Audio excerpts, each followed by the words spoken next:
반갑습니다. 수요일 날 보고 오늘 또 보니까 한 번 더 보는 것 같아서 대단히 반갑습니다. 대만의 수도가 타이페이죠. 타이페이.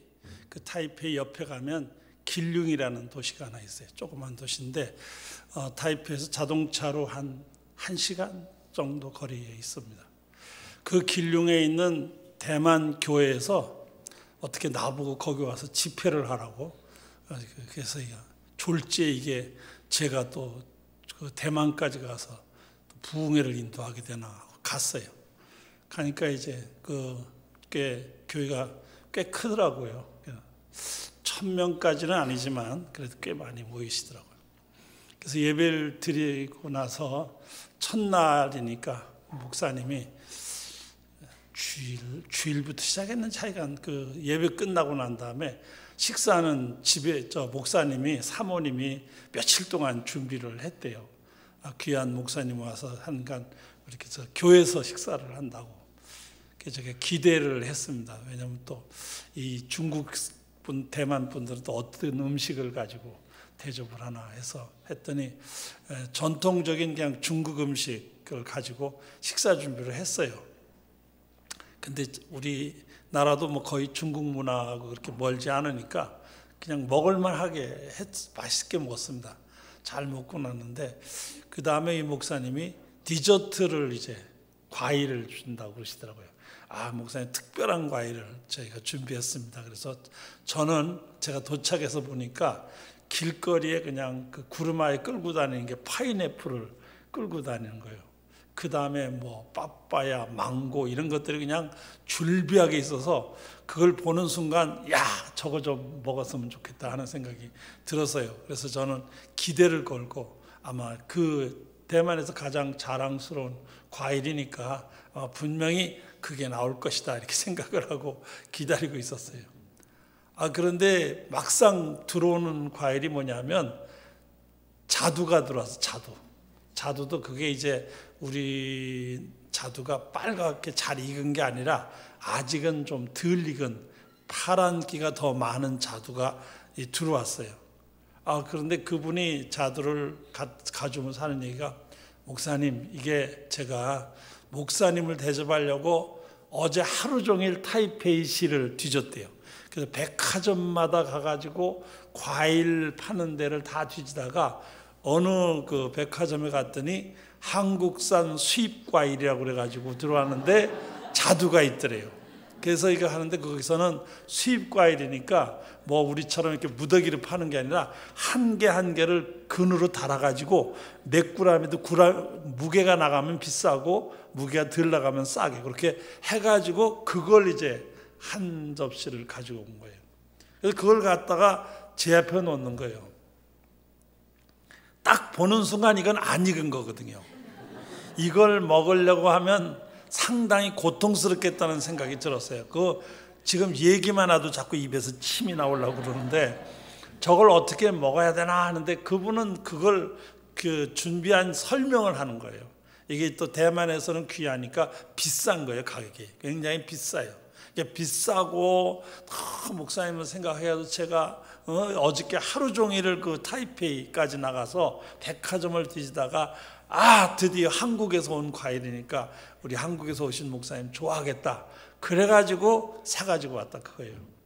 그래서 이제 갖다 놨는데 자꾸 이제 제 눈치를 보는 게 이게 어떻게 먹는지를 보려고. 그게 또 안 먹을 수도 없잖아요. 그거 다른 것도 있으면 괜찮겠는데 어떻게 묘하게 그거만 달랑 한 접시를 제 앞에다. 너무 자기로서는 너무 귀한 거니까요. 그래서 비싼 거니까.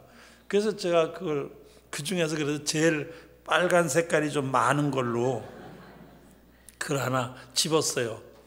그리고 제가 그걸 한 입을 꽉 깨무는 순간 이건 거의 식초 수준이에요. 식초 수준이에요.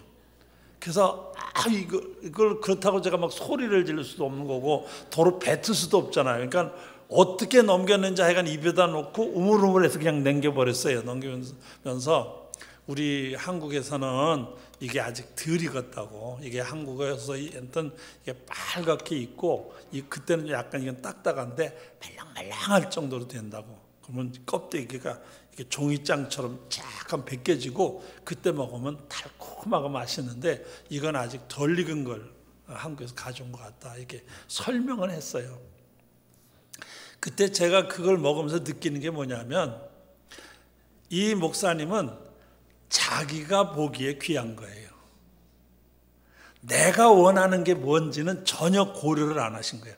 원래 본인은 고려한다고 한 거예요. 한국 목사니까. 그리고 한국 과일이니까 분명히 좋아할 거다. 이렇게 생각하는 거예요. 근데 사실은 저는 대만 가면서 기대한 게 하나 있어요. 저도 과일을 좋아하니까. 기대하면서 뭘 생각하냐면 그때 지금은 좀 덜하지만 그때는 꽤 오래전 얘기예요. 이게 몇십 년 전이에요. 그러니까 그때만 하더라도 파인애플이 너무 귀한 거예요. 이거 하나 먹는 게 무슨 벼슬하는 것 같이 귀한데 거기는 구루마에 끌고 다니는 게 전부 파인애플이에요. 내다 보니까 야 저걸 먹어야 돼 이렇게 생각을 했는데 그건 한쪽도 안 들어오고 어디서 엉뚱한 걸 그것도 또 그거 몇 배나 비싸게 주고서 가져온 거예요. 제가 그걸 먹으면서 그런 생각을 해봤어요. 혹시 우리가 하나님을 섬기는 것도 그런 거 아닌가? 그런 생각을 해봐요. 나는 분명히 정성껏 하는 거예요. 나는 정말 최선을 다한 거예요. 나름대로 막강한 투자를 했어요. 그리고 헌신을 했어요. 근데 실상은 내 기준에는 멋있어 보이고 내 기준에는 훌륭해 보이고 내 기준에는 잘하는 것 같은데 하나님의 기준에는 안 그럴 수도 있지 않을까 하는 생각이 드는 거예요. 여러분 우리가 섬기려고 하는 거는 하나님을 섬기는 일을 하려고 하는 거예요. 사람을 섬기는 것도 아니고 내 마음에 드는 걸 하려고 하는 게 아니라 하나님의 마음에 드는 하나님을 섬기는 사람이 되려고 하는 거예요. 그러면 우리가 어떻게 해야 되느냐 하는 문제를 지난 시간에 이어서 계속해서 같이 생각해 보려고 합니다. 구약에서나 신약에서 이 섬기는 사람들을 가장 대표적인 표현이 청지기라는 이름을 썼어요. 청지기. 그래서 청지기가 뭐냐 하는 걸 이제 정리해 보면 구약에서는 크게 세 가지로 정리할 수 있습니다. 청지기는 신임을 받는 사람. 아브라함이 그의 종 엘리에셀을 갖다 신뢰하고 상속자로 삼고 싶어 할 만큼 그게 마음에 드는 이런 사람을 청지기로 보고 또 제법 지위가 높은 사람이었습니다. 다윗 왕 때 국정의 중요한 문제를 의논한 감독들이 청지기였다 이렇게 볼 수 있습니다. 또 꽤 지성 있는 사람 느부갓네살 임금 때 왕자와 기인을 교육시키는 환관이 있었는데 그 환관을 청지기라는 표현을 썼습니다. 그래서 이 구약에서 보면 청지기라는 직책은 꽤 신임을 받는 사람, 또 높은 지위에 있는 사람, 또 꽤 지혜가 있는 사람 이렇게 생각을 했습니다. 신약 시대에 와서 청지기라는 단어는 역시 세 가지로 요약을 하면 제가 지금 설명드린 요약은 그냥 간단한 거지 이걸 뭐 전문성 있는 건 아닙니다. 그냥 간단하게 첫째는 주인의 대리자. 주인이 하고 싶은 일을 대신 시켜서 일하게 한 사람입니다. 대리자죠. 그게 청지기였어요. 또 역시 신실한 사람입니다. 디도서 1장 7절에 보면 감독은 하나님의 청지기로서 책망할 것이 없고 제 고집대로 하지 아니하며 급히 분내지 아니하며 술을 즐기지 아니하며 구타하지 아니하며 더러운 이득을 탐하지 아니하며 여기 보면 상당히 갖춰진 신실한 인격의 사람입니다. 세 번째로 청지기는 봉사하는 사람입니다. 오늘 본문에 나온 각각 은사를 받은 대로 하나님의 여러 가지 은혜를 받은 선한 청지기같이 서로 봉사하라. 섬길 줄 아는 사람이 되어야 한다. 이렇게 볼 수가 있습니다. 이런 몇 가지 원리를 근거해서 그럼 우리는 어떻게 하면 좋을까? 정말 하나님의 마음에 드는 청지기가 되려면 어떻게 해야 될까? 몇 가지 원리를 설명을 드리려고 합니다. 첫째, 하나님의 눈치를 봐야 돼요. 정말 내가 하려고 하는 일이 하나님이 원하시는 일일까? 하나님의 마음에 드는 일일까를 생각해야 돼요. 그래서 항상 언제나 표준이 하나님이어야 돼요. 이 종교개혁자들이 종교개혁을 일으킨 다음에 가장 신앙인의 자세로서 가져야 될 신앙의 자세를 한마디로 요약하면 뭘까? 이걸 갖다 이제 라틴 말로 콰람 데오라는 말을 썼어요. 이 과람되오라는 말은 우리말로 번역하면 하나님 면전, 다시 말하면 하나님 얼굴 앞이라는 뜻이에요. 항상 내가 하나님 앞에 있다고 생각하는 거예요. 무엇을 하든 아무도 없는 골방에 있을 때도 여기가 하나님의 얼굴 앞이라고 생각하는 거예요. 누구도 없는 캄캄한 골목을 걷고 있을 때도 여기가 하나님의 얼굴 앞이라고 생각하는 거예요. 그러니까 이런 사람들은 그 삶 자체가 언제나 하나님 앞이라는 생각을 가지고 사는 거죠. 이렇게 언제나 하나님을 의식하고 하나님 중심으로 사는 것, 이게 바로 봉사자들, 청지기들이 가져야 될 중요한 자세고 신앙의 자세라 이렇게 말할 수 있습니다.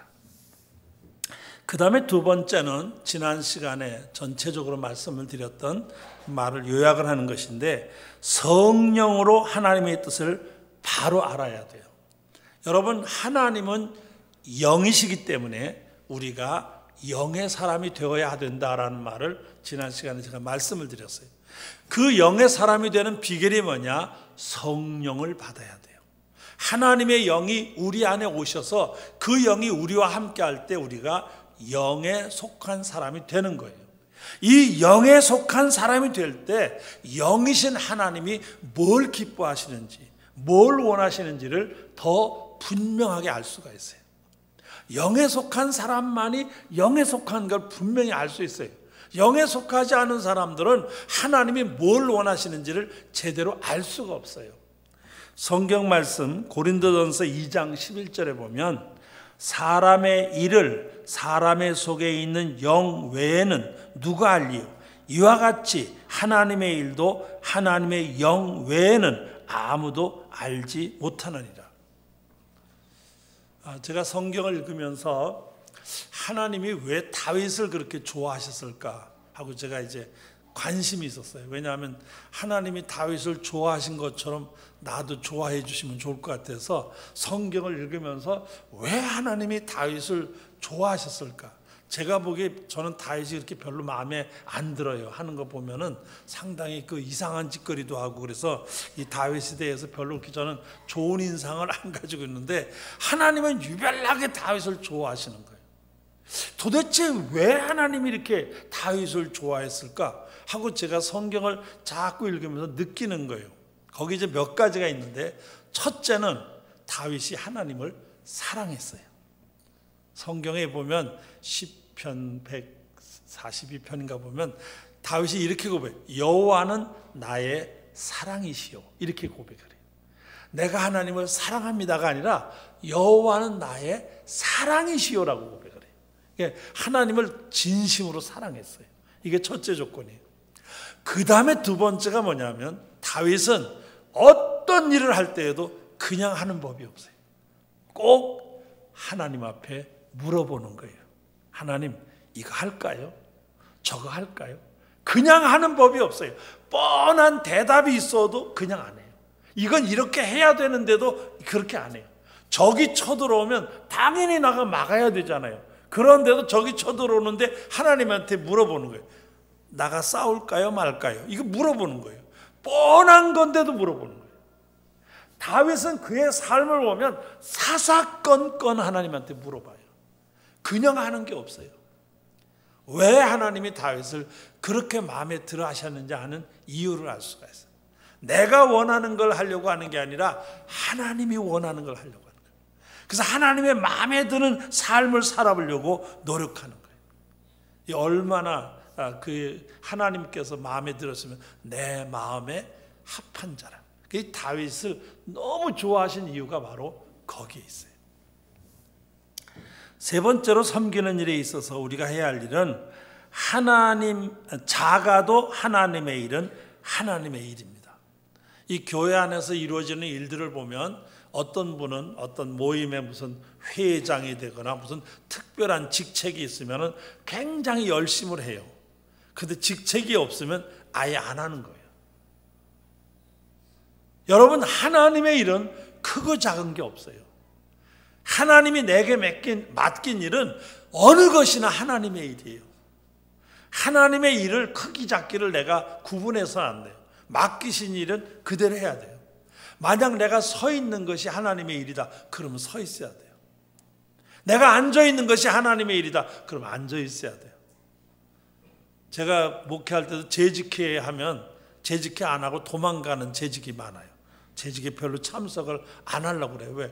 왜 안 하냐 그러면 저야 뭐 그냥 결정하는 따라가는 사람인데 뭐 그것도 다 알아서들 잘들 하는데 있어봤자 나는 무슨 말인지도 잘 모르고 그러니까 그냥 저는 거기 앉을 필요가 없으니까 그냥 갑니다. 그렇게 얘기하시길래 제가 한번 설명하면서 그랬어요.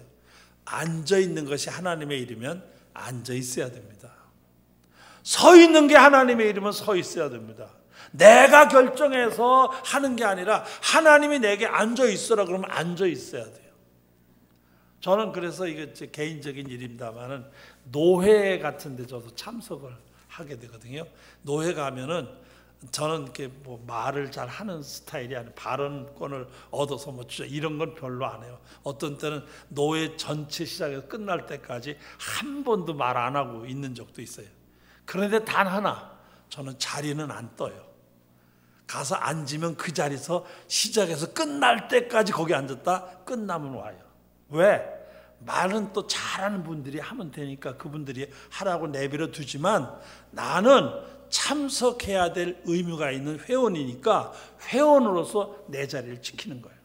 아주 우리 노회 안에서는 제법 유명해요. 그걸로 앉아 있는 걸로. 그 자리에 앉아서 시작부터 끝까지 별소리 안 하고 가만히 앉아 있는 거예요. 어떻게 보면 그게 쉬워 보이는데 사실은 그게 제일 어려워요. 그런데 그걸 잘해야 돼요.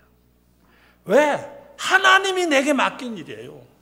크고 작고가 없어요. 하나님의 일은 하나님이 맡기면 무조건 하나님의 일인 거예요.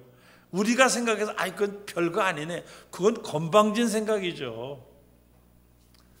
제가 우리 외국에서 오래 살던 친구가 하나 한국에 왔어요. 서울에 와가지고 서울 구경을 좀 시켜서, 워낙 오래전에 갔으니까 너무 달라져가지고 꼭 딴 나라 온 기분이 들어서 그런 것 같아요. 그래서 여기저기 다니다가 어느 날 제가 청와대 앞을 거기 다닐 수 있잖아요. 이왕이면 여기 뭐 외국만 그러니까 우리나라도 이제 청와대 앞에 차로 몰고 지나갈 수 있으니까 지나간다고 그래서 제가 옆에다 태우고 글로 싹 지나가면서 여기가 바로 청와대고 어쩌고 이러면서 지나가는 거예요. 거기 보니까 이제 거기 걸어 다니는 사람들이 몇 있어요. 이게 이 2명, 3명 이렇게 짝을 지어서 다니는 사람들이 있어요. 그분들이 뭐냐면 경호원들이에요. 청와대 경호원들이. 그분은 거기 다 걸어 다니는 게 일이에요. 만약을 몰라서 누군가 와서 담이라도 또 뛰어넘으면 안 되니까 항상 어떤 분은 사복을 입고 걸어 다니고 어떤 분은 정복을 입고 다니고 걸어 다니는 사람들이 대부분 거기 걸어 다니는 남자분들은 거의 다 경호원이에요. 일반인이 걷는 경우는 걷기 드물어요. 그분들은 걷는 게 자기 일이에요. 나라의 최고 책임자를 지키기 위해서는 걸어야 돼요. 그게 일이에요. 그거 어떤 사람이 창피하게 이걸 뭐 내가 이런 걸 걷고 있어야 되나 이런 말 안 해요. 그 사람들 집에 가면 내가 이래도 청와대 경호실에 있는 사람이야 이러고 자랑하지, 그 걷는다고 난 창피해서 뭐 맨날 그 담장 밑에 걸고 있으려면 부끄러워 이런 말 안 해요. 우리는 왕 중의 왕이신 하나님을 섬기는 사람들이에요. 앉아야 할 자리면 앉아 있어야죠. 건방지게 자기가 이거 뭐 시시해가지고 뭘 이걸 나한테 뭐 이런 걸 시켜. 하나님의 일은 하나님의 일이에요. 이거 여러분들 오해하시면 하나님의 일은 철저히 하나님의 일이에요. 크고 작은 것은 여러분이 결정할 일이 아니에요.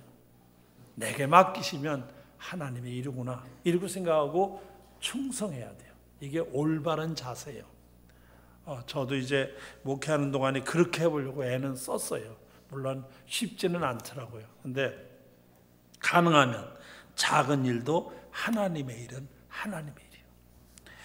누가복음 16장 10절에 보면 지극히 작은 것에 충성된 자는 큰 것에도 충성되고 지극히 작은 것에 불의한 자는 큰 것에도 불의하니라. 작은 거 할 줄 모르는 사람은 큰 것도 제대로 못해요. 작은 걸 제대로 할 줄 아는 사람이 큰 것도 제대로 할 수 있어요. 여러분이 맡은 일이 어떤 종류의 일이든 간에 하나님이 내게 맡기셨다라는 생각을 가지고 최선을 다해서 섬겨야 해요. 네 번째 원리는 하나님의 일에 끼워주신 것을 감사하는 마음으로 섬겨야 돼요. 여러분, 사람들은요, 겉만 보면 몰라요. 겉을 보고 안녕하세요 이러고 씩 웃으면 저 사람 참 나한테 친절하다, 얼굴 표정만 보고 그렇게 말해요. 근데 이 사람은 속으로 안녕하세요 그러면서 아직도 안 죽었네 이렇게 생각할 수 있잖아요. 근데 그 생각은 몰라. 사람은 그냥 안녕하세요 그러면 반갑게 인사하네 저 사람이 이러지, 그 사람 속을 어떻게 알겠어요. 근데 그 사람은 안녕하세요 하면서 저 양반 죽을 때가 된 것 같은데 아직도 안 죽었네 이렇게 생각을 할 수 있잖아요. 그걸 모르잖아요. 그런데 하나님은 그걸 아세요. 하나님은 그걸 아세요. 아무리 겉으로 땀을 흘리며 열성적으로 일을 해도 마음이 삐딱하면 하나님은 그거 안 좋아하세요. 아무리 자기가 교회에 수천만 원을 헌금을 하고 앞장서 봉사하는 것 같아도 이 안에 원망 불평이 가득하게 있으면 하나님은 그걸 아신다고 말이에요. 요 마음 상태가 삐딱하면 이건 아주 잘못되는 거예요. 중요한 것은 정말 감사함으로 섬겨야 돼요. 여러분, 우리 때문에 되는 거 아닙니다. 여러분 없으면 이 교회 문 닫을까라고 절대 착각하지 마세요. 여러분 하나 없어도 교회 아무치도 않아. 이렇게 걱정할 거 없어. 가고 싶으면 빨리 가도 돼요. 제가 이제 자동차를 타고 이제 시내 다니다 보면 여러분도 아마 보셨을 거예요. 시내 보면 이렇게 자그마한 전광판이 있어요. 거기 보면 어제의 사고, 그 사고 건수가 몇 건, 사고 건, 그 다음에 사망자 몇 명, 그 다음에 부상자 몇 명 이렇게 나와요. 한번 보시는 분 말. 저도 이제 그걸 어떤 날 제가 그걸 딱 보는 순간 무슨 생각이 드냐면 내가 교통사고로 죽으면 어떻게 됐을까 하는 생각이 들더라고요. 내가 교통사고로 죽으면 우선 건수가 하나 올라가겠지. 죽었으니까 사망자가 하나 늘어났겠지. 그리고 그 다음에 그렇게 큰 변화가 일어날 게 없어요. 그래서 혹시 모르겠어요. 누가 또 우리 기독교 계통의 신문 같은데 손톱만한 사진이라도 하나 나가지고 장석교회 원로 목사가 교통사고로 가다 이런 게 하나 날라는지 그건 잘 모르겠어요. 근데 그 정도 끝나요. 그래도 우리 교회에서는 아마 장례식은 해야 될 거 아니에요. 죽었으니까. 그게 모여서 며칠 후 갖다 묻으면 그 다음에 아무런 변화가 없는 거예요. 그렇다고 교회가 문을 닫기라 했어요. 대한민국이 어떻게 무슨 뒤집어지기라 했어요. 아무 일도 없어. 아무 건도 없어. 그냥 조용히 끝나고 말아요. 그런데 하나님이 그렇게 안 하시고 오늘도 저를 이렇게 살려주셔서 여기 와서 이렇게 말씀을 전하게 하셨으니까 저는 너무 감사한 거예요. 이렇게 세워주신 게 너무 감사한 거예요. 저는 이렇게 얘기하니 꼭 나만 그런 사람인 것처럼 생각하는데 여러분들도 똑같아요. 여러분 하나 죽는다고 해서 문제될 거 하나도 없다니까. 여기 문 더 열릴지도 몰라. 가려면 일찍까지 왜 이제 가가지고서는, 그러고선 문이 더 활짝 열리고 교회가 더 평안할지도 몰라요. 괜히 속색이더니 빨리 가지 않고. 하나님이 그렇게 안 하시고 여러분에게 이렇게 건강 주시고 은혜 주셔서 2018년을 향하여 여러분에게 또 맡기시는 거 아니에요. 이게 얼마나 감사한 일이에요. 여러분 아니라도 얼마든지 하나님의 일은 되어지는 거예요. 그런데 하나님이 여러분을 그 일에다 끼워주신 거예요. 얼마나 감사해요. 감사함으로 해야 돼요. 이 가슴에서 고백으로 하나님 감사합니다. 나 같은 거를 하나님의 교회 일에 써주시니 정말 감사합니다. 이런 고백을 가지고 가슴에서 우러나는 섬김이 있을 때 우리 하나님이 기뻐하시는 거예요. 하면서 그냥 계속 속으로 조금 해놓고도 목사님이 몰라준다, 누가 어떤다 해가지고 괜히 뒤돌아서기만 하면 충얼충얼대면서 빌어먹을 째기랄 이러면서 그러면 그 봉사 아무것도 아닌 거예요. 왜? 하나님은 중심을 보시거든요. 사람은 얼굴만 가지고 뭐 그러면 몰라요. 얼굴만 웃고 그냥 이러면 뭐 모르잖아요.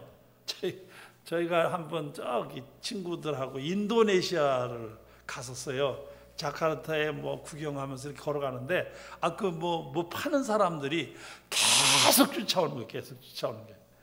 그러니까 우리 같이 갔던 목사님 하나가 갑자기 화가 좀 자고 계속 그것도 이제 안 사는데도 한 30분 이상을 이 사람이 따라온 것 같아.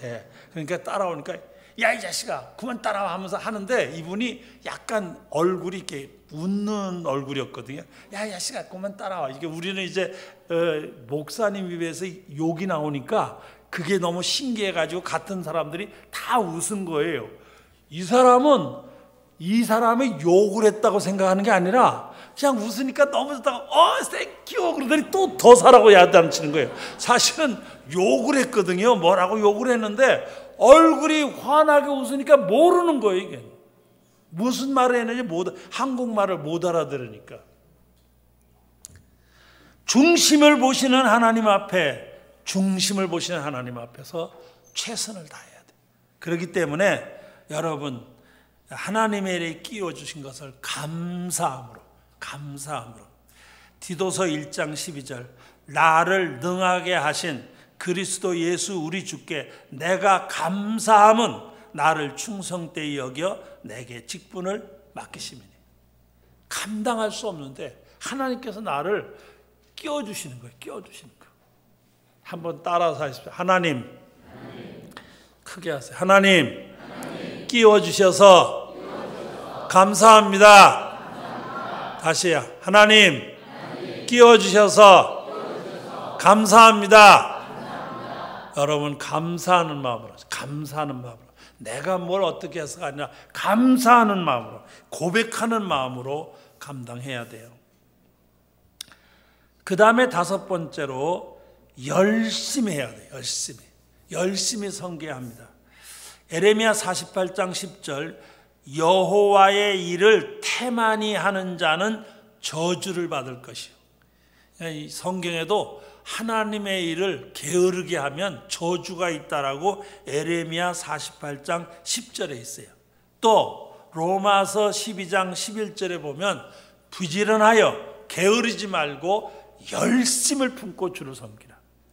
이 하나님이 좋아하시는 일은 잘하고 못하는 것도 중요해요. 그러나 더 중요한 건 얼마나 열심히 하느냐가 중요해요. 잘하고 못하는 것은 하나님이 평가하실 일이고 우리가 할 수 있는 최선의 일은 얼마나 열정적으로 열심히 최선을 다하냐가 중요한 거예요. 하나님의 일은 열심히 해야 돼요. 열심히 해야 돼요. 사실 예수 믿고 믿음 안에 사는 사람들은 게을러 가지고는 사실 제대로 못 믿어요. 예수 믿는다고 해서 밥 먹는 게 그냥 생기는 게 아니잖아요. 예수 믿는다고 해서 자식들이 그냥 저절로 다 되는 게 아니잖아요. 예수 믿는다고 해서 그냥 가게 문 열어놨더니 장사가 저절로 되는 게 아니잖아요. 다 다른 사람이 하는 거 다 해야 돼요. 장사도 열심히 해야 되고 자식도 열심히 길러야 되고 내가 밥벌이도 제가 다 하면서 그리고 또 예수도 열심히 믿어야 돼요. 게으르면 절대로 신앙생활 제대로 못하는 거예요. 부지런해야 돼요. 그래서 예수 믿는 사람은 게을러서는 안 돼요. 저도 꽤 부지런한 편이에요. 지금도 오늘 아침에 제가 3시 반에 일어난 것 같은데 저 조금 일찍 자기는 해요. 다른 분들보다 9시 반이나 그때 되면 저는 일찍 자는 편이에요. 9시 반, 9시에서 9시 반 되면 벌써 자러 들어가서 뭐 꾸물꾸물하다 보면 되게 10시쯤 잠이 들어요. 그럼 되게 아침에 3시 반 이렇게 일어나요. 오늘 아침에 3시 반에 일어나서 5시 반까지 2시간 동안 성경 읽고 기도하고 그러다가 이제 그 다음부터 이제 또 해서 저는 또 이제 7시 반 되면 또 우리 7시에서 7시 반 사이는 저희 가정 예배 부부가 이제 둘이서 예배 드리고 그 다음에 이제 저는 제 사무실에 출근해요. 누가 오라는 건 아니지만 그냥 제가 가요. 한 번도 안 빠지고 가는 거예요. 왜? 부지런하려고. 그냥 추우나 더우나 비가 오나 내가 피곤하거나 상관없어요. 그냥 외국 갔다 어젯밤에 왔어도 오늘 출근하는 거예요. 그냥. 뭐 이제 은퇴한 사람 누가 뭐 따지기를 하겠어요. 뭐 하겠어요. 그런데 이유는 부지런해야 되니까. 예수 믿는 사람은 부지런해야 돼요. 부지런해야지 게을러 가지고는 절대로 제대로 믿을 수가 없어요. 그래서 예수 믿는 사람들은 부지런하게 자기 시간 관리를 잘해야 됩니다. 적당히 해서는 안 돼요. 적당히. 전 지금도 이 깨는 시간에 이렇게 타임 맞춰놓고 자요. 은퇴한 사람이 뭐 그걸 그럴 필요 뭐 있어. 그냥 나 자고 싶은 대로 퍼잔다고 누가 뭐라고 하기라고 해서. 그래도 그렇게 안 해요. 이왕이면. 왜? 믿는 사람은 부지런해야 돼요. 부지런하여 게으르지 말고 열심을 품고 주를 섬기라. 하나님의 교회 일하는 사람들 하나님의 교회 일해야죠. 가정 일해야죠. 사회 일해야죠. 절대 게을러서는 안 되죠. 부지런해야 돼요. 열심을 품고 부지런할 때 여러분의 손을 통하여 영광이 나타나고 하나님의 역사가 이루어질 줄 믿습니다. 열심히 섬기시기 바랍니다. 하나 더 말씀을 드리면 6번째로 죽도록 충성하라고 되어 있어요. 이 죽도록 충성하라는 말씀을 저는 가만히 요한계시록 2장 10절 죽도록 충성하라고 되어 있는데 저는 그 말씀을 가만히 묵상하다 왜 죽도록 충성하라고 하셨을까 생각할 때 두 가지를 생각했어요. 첫째는 죽을 때까지 내 생명이 하나님 앞에 부름 받을 때까지 최선을 다해서 살아야 되는 것 같다. 그래서 그걸 죽도록 충성이라는 개념으로 써요. 그 다음에 두 번째는 죽을 힘을 다해서 하라. 죽을 힘을 다해서. 저는 이 죽도록 충성하라는 단어를 그렇게 제 나름대로 해석을 해요. 죽을 힘을 다해서 내가 죽을 때까지 이 최선을 다할 때 하나님이 기뻐 받으시는 거예요. 여러분이 하고자 하는 일이 어떤 일을 하든지 간에 어떤 봉사를 하든지 간에 죽도록 충성해야 돼요. 그래야 하나님은 기뻐하시는 거예요. 왜? 하나님은 우리를 위해서 아들을 죽기까지 사랑하시고 희생하신 거예요.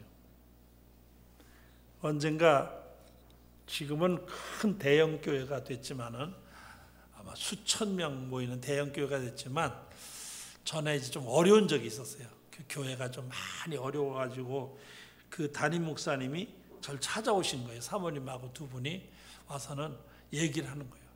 막 얘기하다 너무 속상하니까 막 우시는 거예요. 목사님이 울고 사모님이 울고 막 펑펑 막 소리를 내서 우시는 거예요. 너무 그동안 마음이 아팠던 것 같아요. 막 우시더라고요. 그래서 제가 이제 그분보다는 제가 선배니까 울으시라고, 실컷 울으시라고, 여기서 실컷 울으시라고.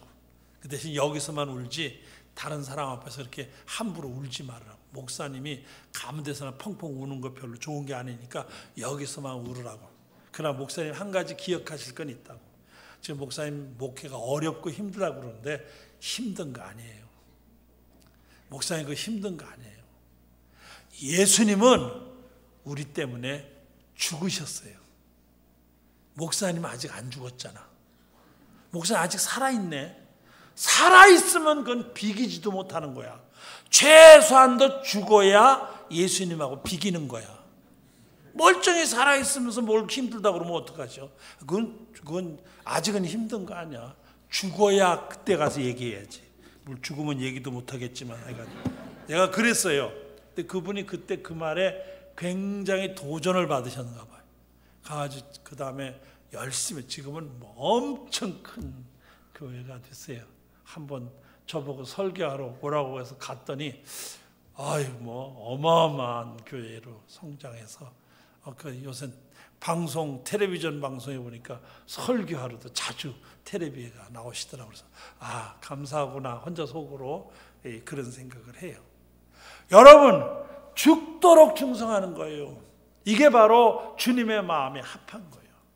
주님이 기뻐하시는. 왜? 주님도 우리를 위해서 정말 그의 생명을 내놓고 우리를 위해서 희생하신 거예요. 십자가의 제물이 되신 거예요. 이게 바로 주님의 모습이에요. 우리도 주님을 닮으려면 그렇게 해야 돼요. 한 가지 더 덧붙여서 말씀드리면 7번째로 하나님께서는 이렇게 충성하는 사람들을 꼭 꼭 기억하신다는 사실이 외면하지 아니하시고 기억하십니다. 디모데후서 4장 7절 8절 잘 아시죠?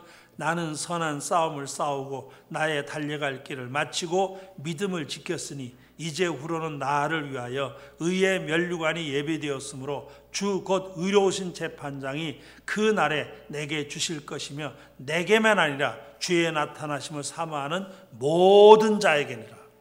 여기 분명히 의의 면류관이 있다고 되어 있어요. 저도 가끔 이제는 나이가 있으니까 죽음을 생각하게 돼요. 언제 주님 앞에 내가 설 때 주님이 날 뭐라고 하실까? 주님이 인정하실 만큼 내가 사나? 이거 자꾸 생각하는 거예요.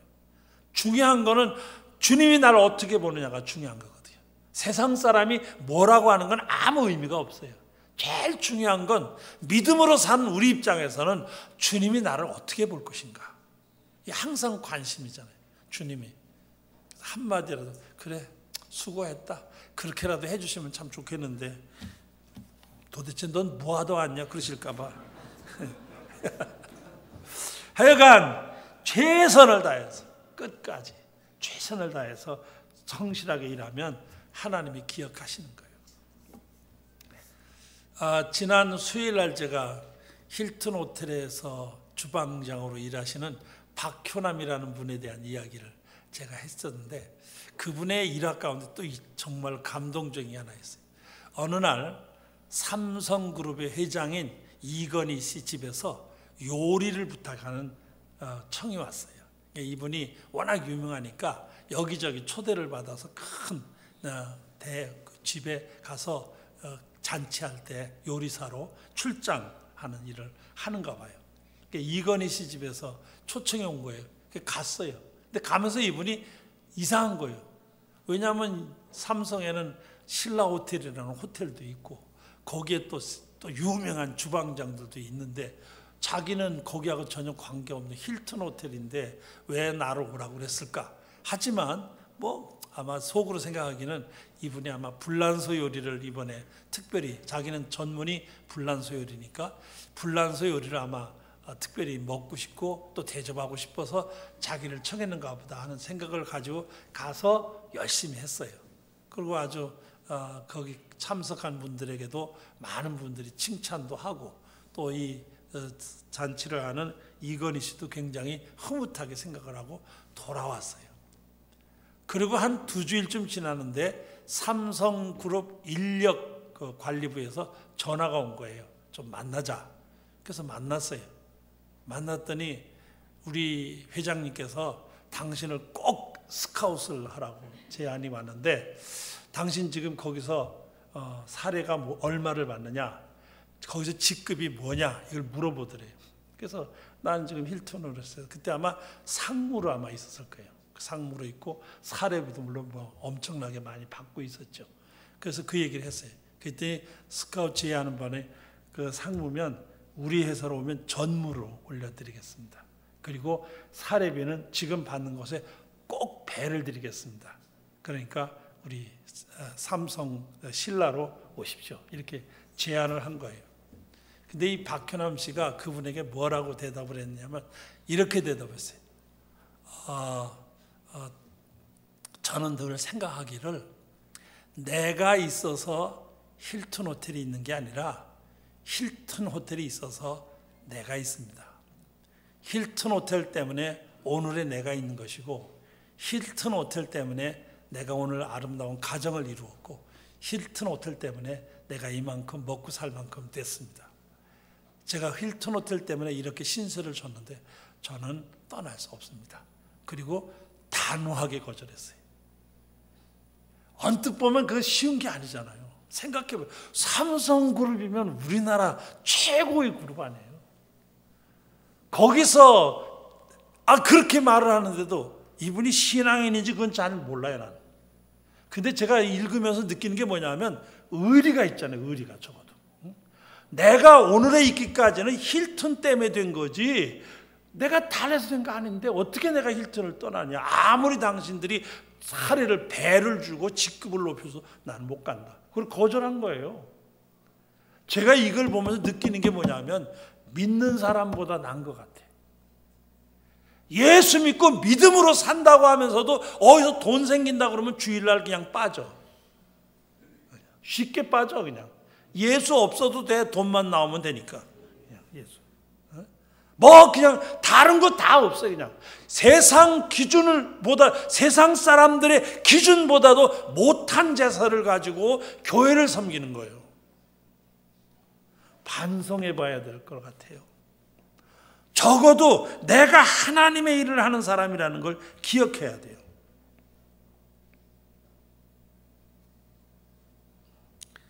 알프레드 렐프라고 하는 독일의 신학자의 말 가운데 이런 말이 있더라고요. 빵이 중요하다. 자유는 더 중요하다. 그러나 가장 중요한 것은 하나님께 대한 충성이다. 그랬어요. 중요한 거는 하나님을 생각하고 하나님의 마음에 드는 하나님의 일꾼으로 충성해야 돼요. 이게 여러분이 가져야 될 중요한 자세예요. 여러 가지가 있겠지만은 이것들은 이제 여러분이 기도하면서 늘 믿음 안에서 감당하시되 적어도 여러분은 2018년도에는 이런 믿음의 자세를 가지고 정말 우리 하나님의 마음에 합한 일꾼들이 돼서 하나님께는 영광이 되고 여러분의 삶에는 아름다운 풍성한 은혜가 함께 하시기를 주님의 이름으로 간절히 축원합니다. 사랑이 많으신 하나님 아버지 감사합니다. 귀한 말씀을 가지고 함께 은혜를 나눌 수 있도록 붙들어 주셔서 감사합니다. 잘 들었습니다. 이 들은 말씀들을 마음에 새기게 도와주시옵소서. 그리고 이 말씀을 원리로 해서 정말 주님의 마음에 합한 일꾼들로 살아가는 저희 모두가 되게 하여 주시옵소서. 예수님의 이름으로 기도 올려옵나이다. 아멘.